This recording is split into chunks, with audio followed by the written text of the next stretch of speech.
Bom dia a todos e a todas. Aquilo que eu vou dizer aqui vai agradar vocês. Mas eu acho que é da responsabilidade do intelectual, de quem acompanha a situação do mundo.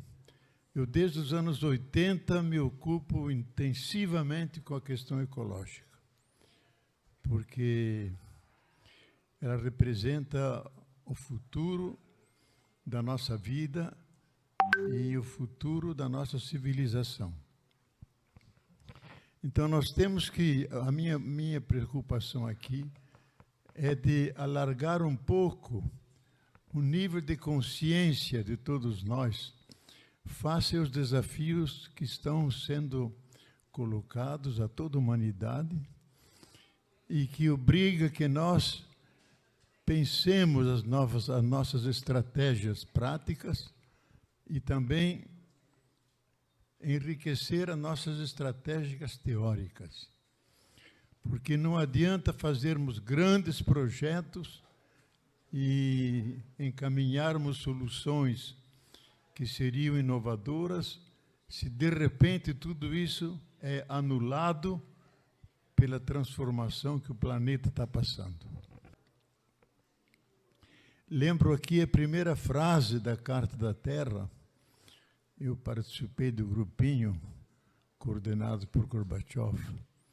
Diz que estamos no momento crítico da história da Terra, numa hora em que a humanidade deve tomar uma decisão.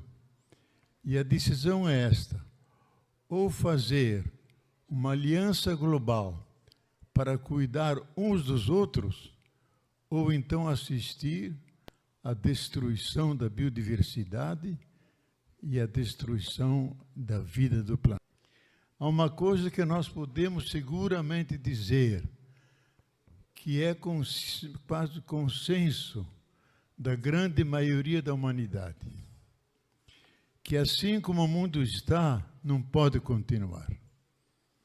Assim como ele está, ele é demasiadamente cruel e sem piedade, produz injustiça social mundial clamorosa, com acumulação em pequenas mãos de grande parte da riqueza mundial, produzindo, portanto, uma injustiça social, devastando de forma impiedosa os bens e recursos da natureza, passando por cima de todos os direitos humanos tão laboriosamente construídos pela história, cometendo toda sorte de crimes contra a humanidade, genocídio a céu aberto, não só na faixa de Gaza, mas no Sudão, onde a imprensa nada fala.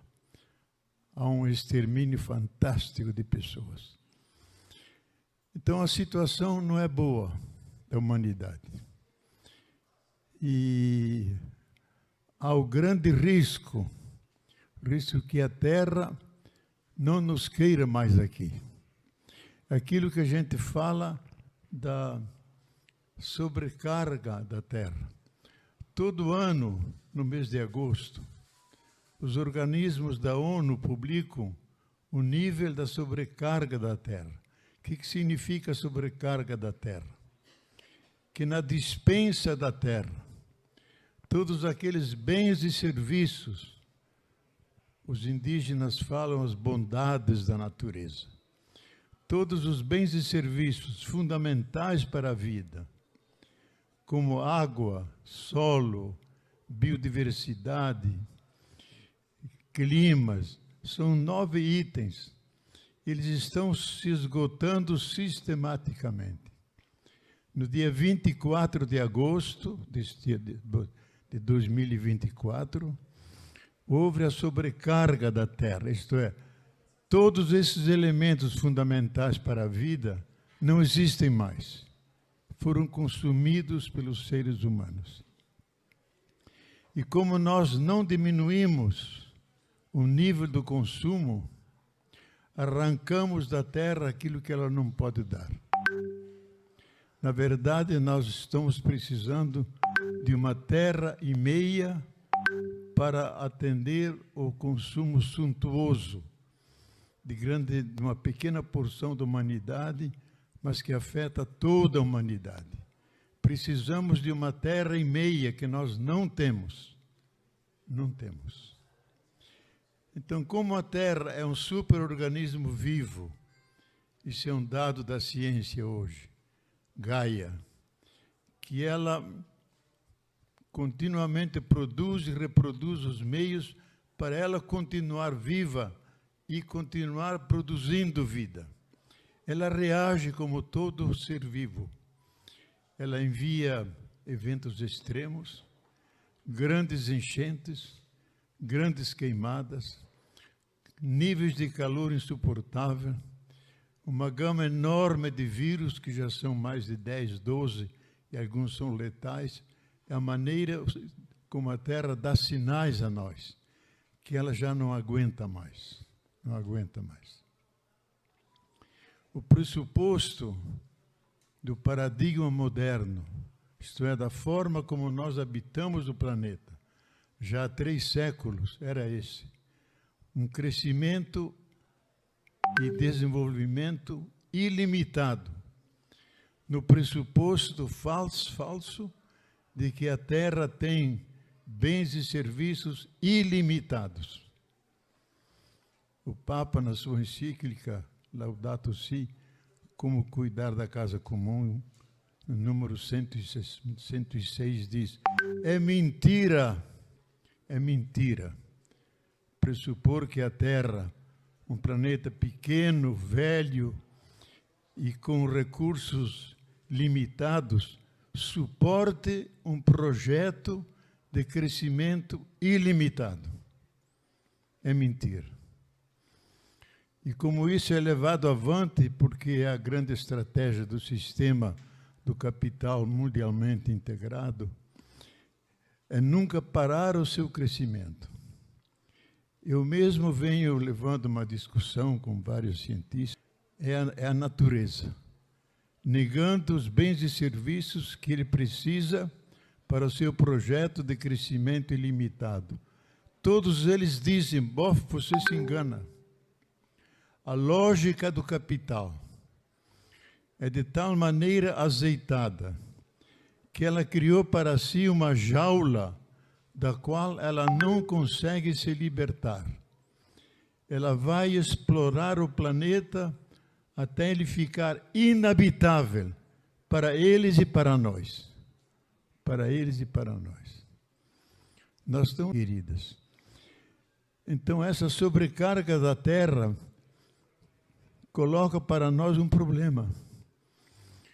Como tratar aqueles bens e serviços que precisamos para viver, mas não só nós, também a comunidade de vida, a natureza. Eu me recordo que Estão subsiste e ela disse: o senhor tem razão. Então, o esforço desse livro meu, que teve mais aceitação fora do que aqui no Brasil, foi tentar alargar o conceito de sustentabilidade, que não se restringe só à nossa sociedade, à nossa economia, mas todas as formas que permitem os seres continuarem vivos, se reproduzirem, manterem as conexões com os demais seres, atendendo às necessidades atuais da nossa geração, aberta para as gerações futuras, de tal forma que a natureza possa continuamente se regenerar, se enriquecer e continuar dando tudo aquilo que nós precisamos. Esse é o conceito mais correto de sustentabilidade, que já foi elaborado em 1713, quando os europeus se deram conta que queimaram toda a madeira. Eles não conheciam o carvão mineral, só conheciam o carvão vegetal. Acabaram com as florestas em Portugal, na Espanha, acabaram com as florestas na França, estava chegando na Alemanha. E os alemães, então, se deram conta nós temos que introduzir a sustentabilidade. Isto é, tirar aquilo da natureza que precisamos e devolver a ela o tanto de que nós tiramos para manter o equilíbrio. E se nós não conseguimos, vamos, e aqui está o espírito imperialista, vamos aos países da África e da Ásia tirar aquilo que nós precisamos. E é a estratégia que funciona até hoje.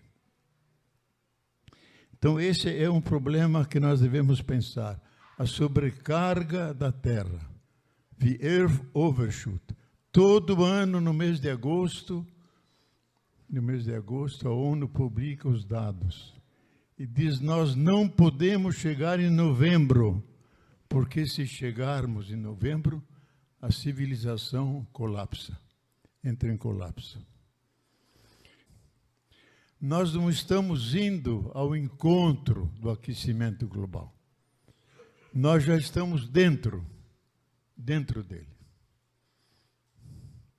Os próprios cientistas, climatólogos dizem, a ciência chegou atrasada. Ela tem uma única função agora, já que ela não pode frear esse processo de aquecimento do planeta. A função é de minorar, primeiro, advertir os eventos extremos que vierem e minorar os danos prejudiciais. Caso contrário, nós vamos nos degradando cada vez mais, o planeta vai aquecendo cada vez mais, até ser inabitável para milhões e milhões de pessoas. Veja que, pelo Tratado de Paris de 2015, se dizia não podemos ultrapassar 1,5 grau de aquecimento, porque muitos da humanidade não vão aguentar. Até 2030. Nós não chegamos a 2030. O 2024 foi o ano mais quente da história do planeta, que só ocorreu há 125 mil anos atrás. Então, todos nós assistimos os efeitos desse aquecimento global que ocorreu em todas as partes do planeta. E qual é a causa principal?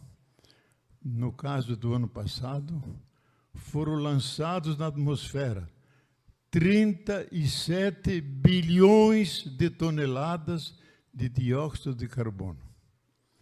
37 bilhões de toneladas, não quilos, gente.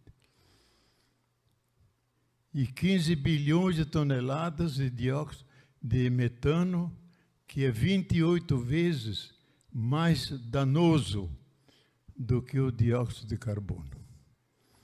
O dióxido de carbono é absorvido pela metade pelos oceanos e pelas florestas que fazem a fotossíntese, e os outros 50% vão para a atmosfera, e ficando lá pelo menos por 100 anos. 100 anos. Eles criam essa estufa que produz o aquecimento global. Essa é a situação que nós estamos assistindo. Aquilo que ocorreu em Porto Alegre é apenas o começo.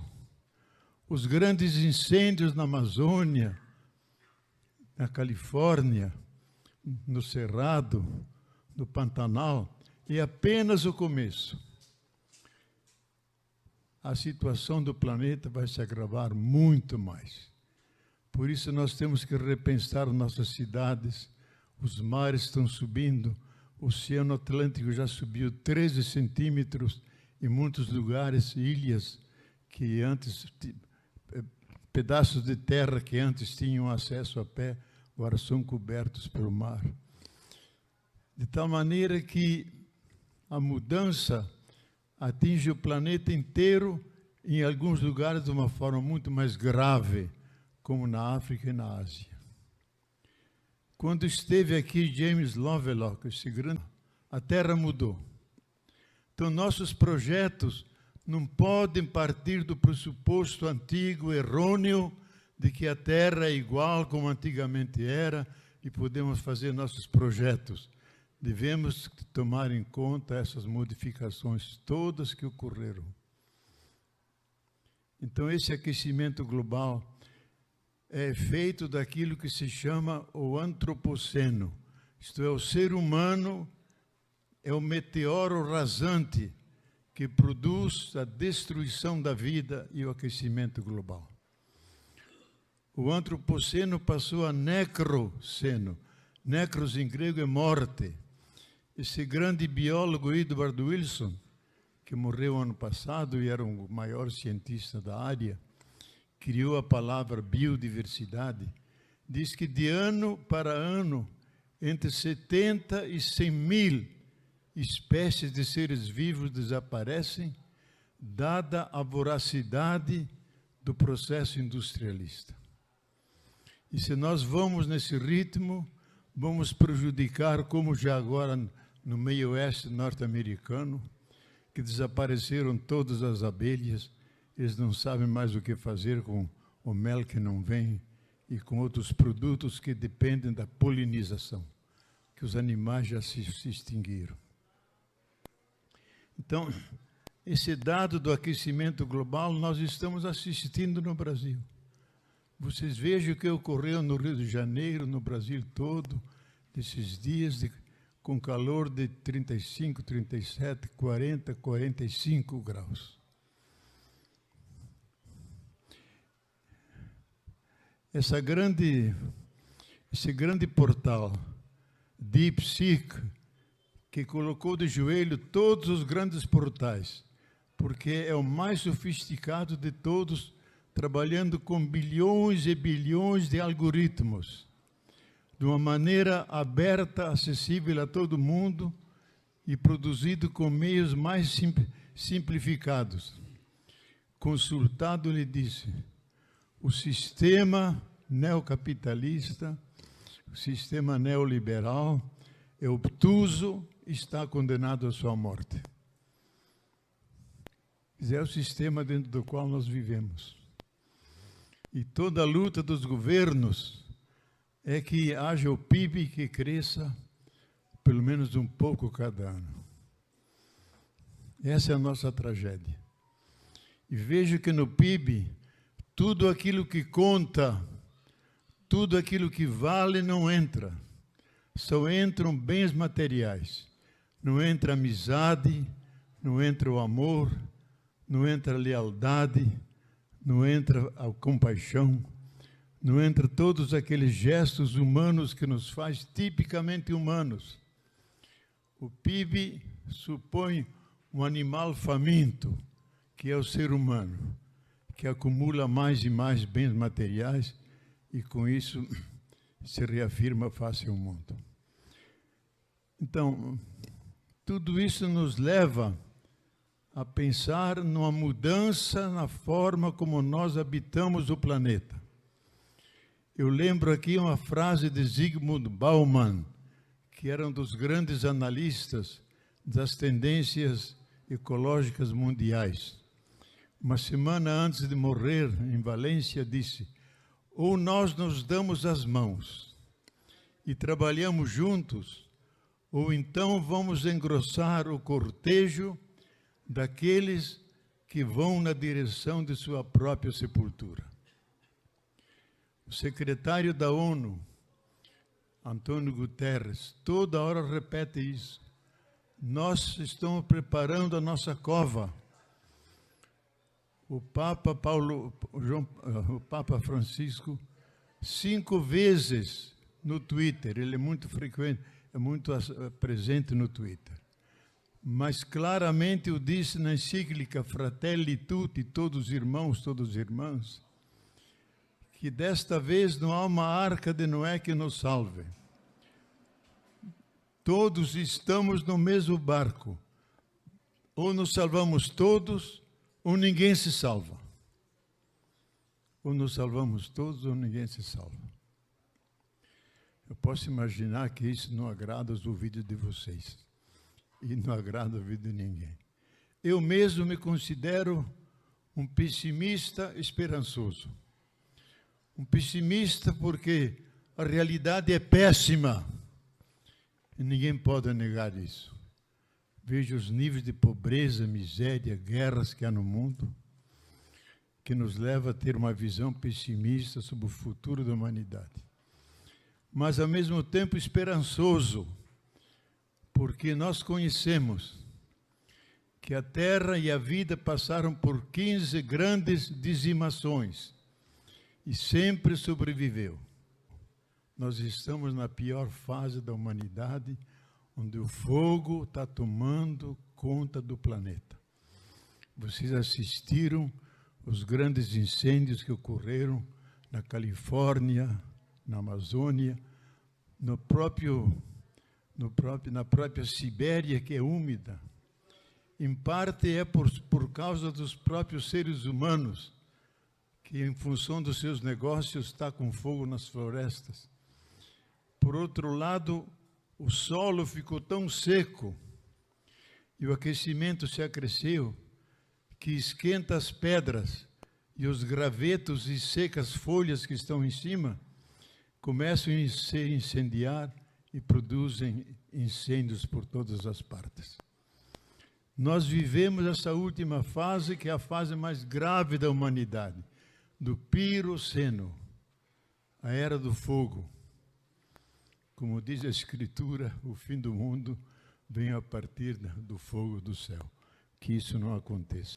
Eu acho que nós devemos reinventar a ética da justa medida. A ética da justa medida, que é a ética universal de todas as culturas e religiões. Eu escrevi 2 livros sobre isso. A busca da justa medida, como equilibrar o planeta Terra. Significa, quanto posso tirar da Terra para aquilo que nós precisamos, quanto devo preservar para ela se regenerar, continuar dando aquilo que nós precisamos. O sistema capitalista dominante perdeu todo o sentido de medida. Todos nós, vocês e eu, somos vítimas da cultura do capital, que nos obriga a consumir continuamente, tornando a obsolescência dos produtos e dizimando as poucas reservas que o planeta tem. Então, a necessidade de nós encontrarmos a justa medida que está presente em todas as culturas orientais e ocidentais, ao nível pessoal, cada um encontrar o equilíbrio, nem mais nem menos. Na natureza, quanto posso tirar, quanto devo preservar. Nas águas, quanto posso aproveitar da água, quanto devo preservar para que todos tenham esse bem natural, insubstituível, sem o qual não há vida. A sua própria sorte. Os seres humanos, que deviam ser cuidados como semelhantes, irmãos e irmãs, são milhões e milhões andando pelas ruas. O país que mais tem gente de rua não é o Brasil, é os Estados Unidos. São 700 mil que dormem na rua. Porque já Nixon tirou toda aquela cesta básica que alimentava esses pobres. Então, nós temos que resgatar o cuidado como dimensão humana. Cuidar de todas as coisas. Estabelecer um laço de fraternidade, um laço afetivo com a planta, com o animal, com todos os seres, porque todos eles, todos os seres vivos, têm o mesmo código genético de base. Os mesmos 20 aminoácidos e as mesmas 4 bases fosfatadas. Dito numa linguagem mais pedestre, todos nós somos feitos, todos os seres vivos, por 20 tijolinhos que se reúnem por 4 tipos de cimentos diferentes. Então, todos somos irmãos e irmãs. Por isso que o Papa, meio desesperado, escreveu a 2ª encíclica, Fratelli Tutti, todos irmãos e irmãs. Diz, ou nós mudamos o paradigma clássico dominante, que entende o homem como senhor e dono da natureza e fora da natureza, e produziu tudo que temos, coisas muito boas que aliviaram nossa vida, mas simultaneamente criaram o princípio da autodestruição. Nós podemos, com armas químicas, biológicas e nucleares, destruir por muitas vezes o planeta Terra. Resgatar o biorregionalismo. Isso o Tato, eu acho que conhece melhor do que eu. Se o sistema todo é insustentável pelas contradições que ele cria dentro dele, nós podemos, na região, criar sociedades sustentáveis. Não a região como arbitrariamente definimos pelos municípios, mas como a natureza desenhou, com seus rios, com suas montanhas, com suas florestas, sua fauna e sua flora, com a tradição dos povos que lá viveram, com suas festas, suas tradições. Nessa região, nós podemos criar sociedades sustentáveis, com democracias participativas, com agricultura totalmente orgânica, onde as pessoas todas são incluídas e juntas constroem junto uma cidade que vale a pena viver. A gente sabe que hoje no mundo já existem 113 biorregiões, cidades que vivem essa dimensão, uma profunda integração, e aí sim com sustentabilidade. Porque cuidam quanto tirar, quanto preservar, como preservar as águas, como preservar as florestas, como integrar todo mundo, como diminuir ao máximo o nível de pobreza, porque sempre há uma margem de pobreza. Isso nós podemos fazer. O Papa, na Fratelli Tutti, dedica 5 páginas ao biorregionalismo. Ele diz, nós não podemos salvar o mundo. Agora, podemos salvar esse pedaço de mundo onde nós habitamos. E aí nós podemos criar um planeta que é como a soma de um tapete de biorregiões, que criam sustentabilidade a partir da riqueza daquela região. Também a riqueza cultural, tradicional, das pessoas notáveis que lá viveram, dos seus santos, dos seus poetas, comunicadas com outras, sem necessidade de grandes transportes. A Terra poderá ser um tapete de biorregiões, todas elas sustentáveis. Isso está dentro das nossas possibilidades. E nós devemos fazer isso. E tive uma pequena experiência, porque fui dar uma assessoria aos prefeitos do Vale do Itajaí. Fiquei admirado como todos esses prefeitos se organizaram entre si. Diz, você na tua terra é melhor produzir fumo, na minha é melhor trigo. Máquinas, vamos comprar todas juntas para servir aos 5 municípios. Para que cada município ter o seu advogado? Vamos ter uma pequena equipe de excelentes advogados que vão atender a todos. Vamos cuidar das nossas escolas, cuidar de nossos rios, para que eles sejam saudáveis, cuidar de nossas florestas. E eu fiquei admirado como isso funciona. Meses atrás fiz uma viagem de Florianópolis a Lages, atravessando só floresta, plantada e preservada por esses municípios que vivem o biorregionalismo. Cada região preservada e produzindo as diferentes possibilidades adequadas àquela região. E todos colaboram. Uma nova democracia. Espiritualidade é aquela fonte originária, da qual bebem todas as religiões.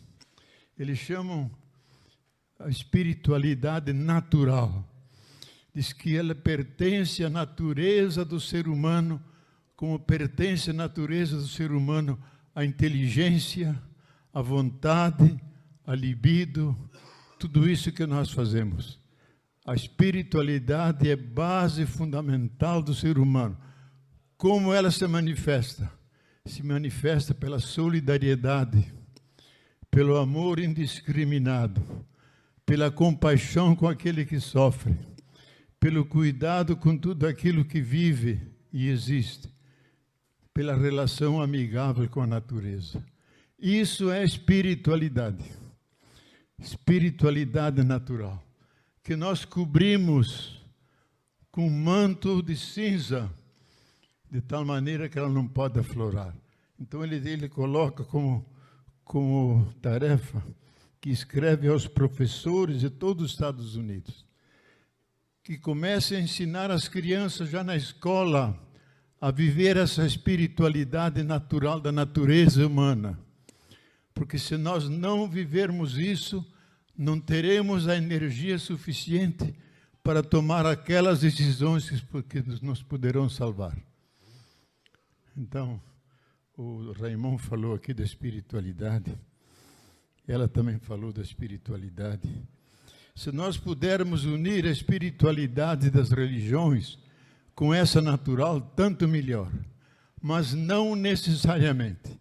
Aquilo que o Papa muitas vezes diz, eu prefiro um ateu que tem compaixão, misericórdia com o pobre, do que o cristão que todo dia vai à missa e comunga e não olha ao seu lado e não vê a necessidade do seu irmão. Eu prefiro esse ateu, porque ele vive a espiritualidade.